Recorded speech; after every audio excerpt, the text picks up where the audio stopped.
سلامتی ہے ان آنکھوں پہ جو ہدایت پہ نظریں جمائے بیٹھی ہیں، ان کانوں پہ جو ذکر خیر کے منتظر رہتے ہیں، ان قدموں پہ جو ہدایت کی راہ پہ گامزن ہیں، اور ان تمام راستوں پر جو سلامتی کے ساتھ مومنین کو صراط مستقیم اور پھر منزل مقصود تک پہنچاتے ہیں اور منعم لوگوں کے ساتھ سفر کرواتے ہیں۔ درود لامحدود محبوب رب الودود راحت العاشقین مراد المشتاقین حضرت محمد مصطفیٰ، آپ کی آل پاک، آپ کے جانثار انصار اور اصحاب پر پروردگار وحد اللہ شریک کا شکر ہے۔ ایک بار پھر میں اور مولانا خاصیت خاص عنوان کے ساتھ آپ کے سامنے حاضر ہے۔ میں نے اس بار منفرد موضوع منتخب کیا، اس کی وجہ یہ ہے کہ ایک نشست تو ظاہر ہے کسی بھی طور سے کافی نہیں تھی جس عنوان پہ میں گفتگو سننے اور سوال کرنے کا خواہش مند ہوں۔ اب دو ہی کام ہو سکتے تھے کہ یا تو اس موضوع کے اوپر 100 200 400 پروگرامز ہونے چاہیے تھے، یا پھر ایک ایسی شخصیت ہونی چاہیے تھی کہ جو 100 200 400 پروگرامز کا اثر مضبوط انداز سے دے سکے۔ لہٰذا ہم نے آج جناب رسالت مآب صلی اللہ علیہ وآلہ وسلم کی نور نظر، جگر گوشہ سید کائنات سید دو عالم جان دو عالم محمد مصطفیٰ صلی اللہ علیہ وآلہ وسلم جناب سیدہ فاطمہ زہرا سلام اللہ علیہا و ابیہا کا عنوان چنا ہے۔ اور پھر صرف جناب سیدہ ہی نہیں، جناب سیدہ کافی ہیں ہمارے عنوان کے لیے، مگر میں کہتا ہوں کہ وہ ہستی کہ جو 3 رشتوں کی ضامن اور محافظ ہے، یعنی بانو مختار جناب حیدر کرار اور مادر جناب حسنین کریمین۔ تو آج تینوں زاویوں سے ہم جاننے کی کوشش کریں گے۔ اس مشکل اور انتہائی اہم ترین موضوع کے اوپر گفتگو کرنے کے لیے ہمارے ساتھ تشریف فرمائیں۔ دور دور تک ان کی آواز پہنچتی ہے جب یہ حق گوئی فرماتے ہیں۔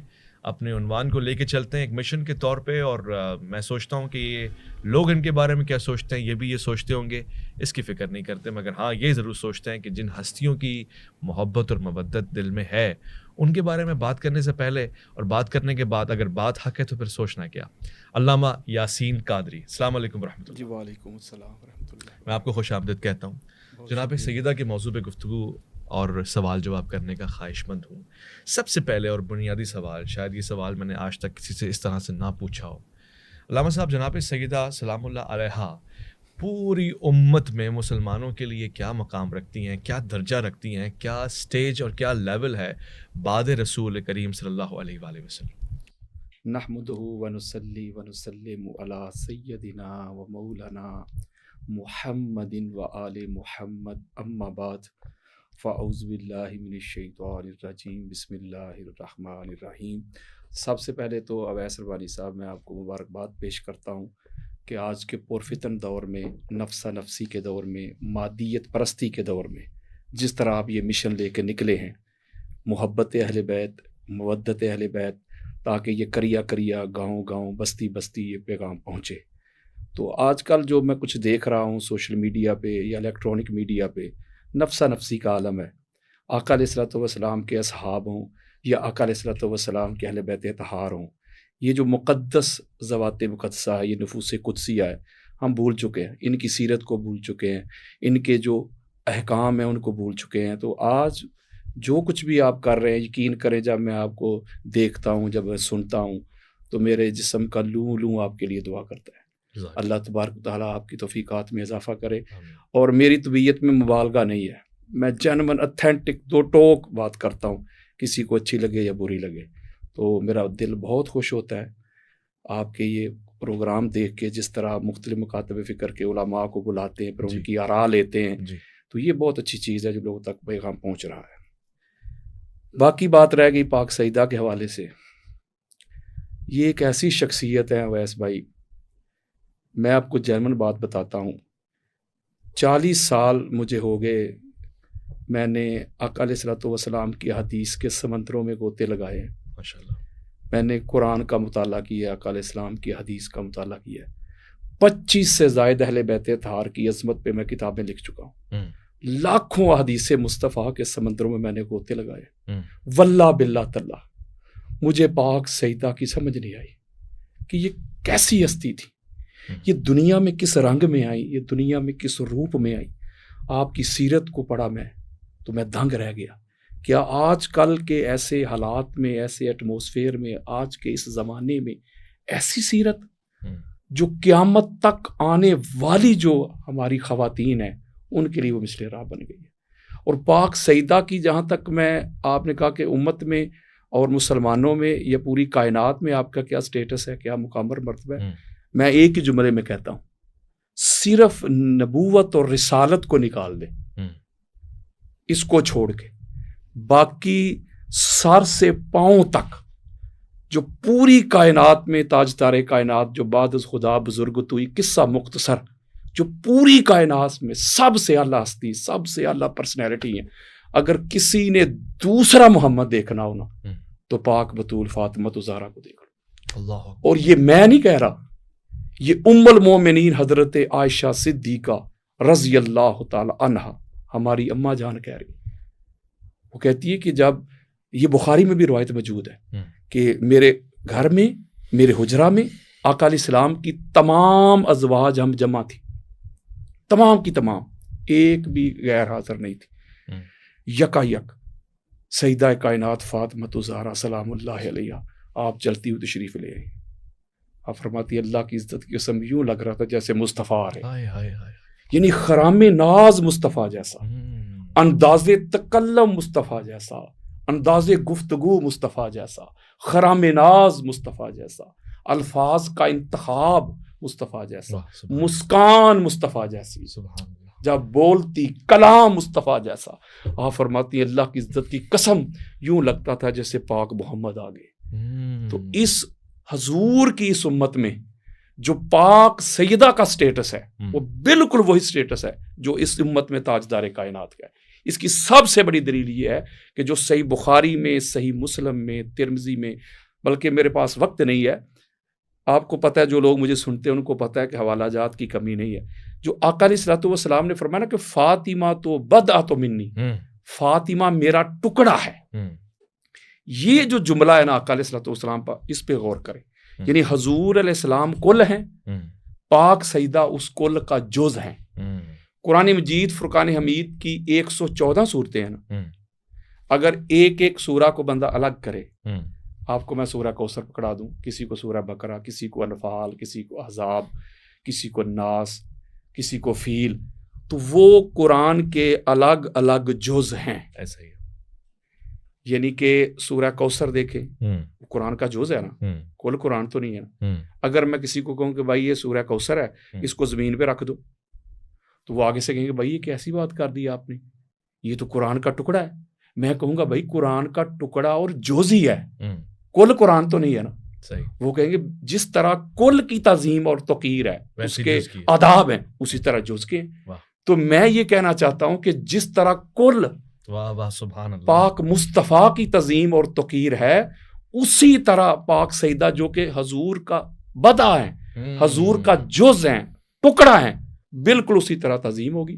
اس کی سب سے بڑی میں دلیل دیتا ہوں، شاید ہی تحدیث نعمت کے طور پہ کہہ رہا ہوں کہ یہ کسی نے یہ آپ کے پروگرامز میں کوئی یہ بات کی ہو، امام قسطلانی لے کے آئے المواہب اللہ دنیا میں، وہ کہتے کہ اللہ رب العزت نے جب سب سے پہلے نور مصطفیٰ کو تخلیق کیا نا، تو نور مصطفیٰ کو تخلیق کر کے پھر اس کو اپنی انوار و تجلیات کے پرتاؤ میں رکھا۔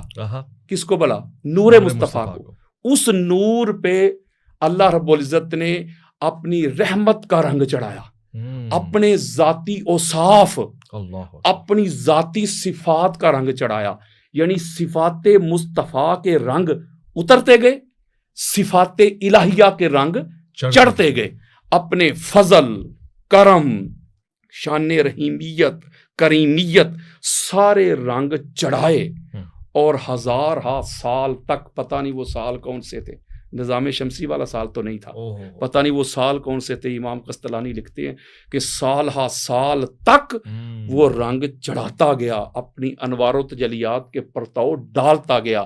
میں ایک سوال آپ سے پوچھتا ہوں اویس بھائی، وہ جو اللہ رب العزت تاجدار کائنات پہ اپنی صفات کے رنگ چڑھا رہا تھا، اپنی انوار و تجلیات کے پرتاؤ ڈال رہا تھا، تو کیا وہ جو بدعت رسول ہے، وہ پاک بی بی فاطمہ بطول زہرا، اس ذات پہ اللہ کی رحمت کی بارش نہیں برس رہی تھی؟ اور اس کی سب سے بڑی دلیل ایک اور سن لیں، جس کو امام عبد الرؤف المناوی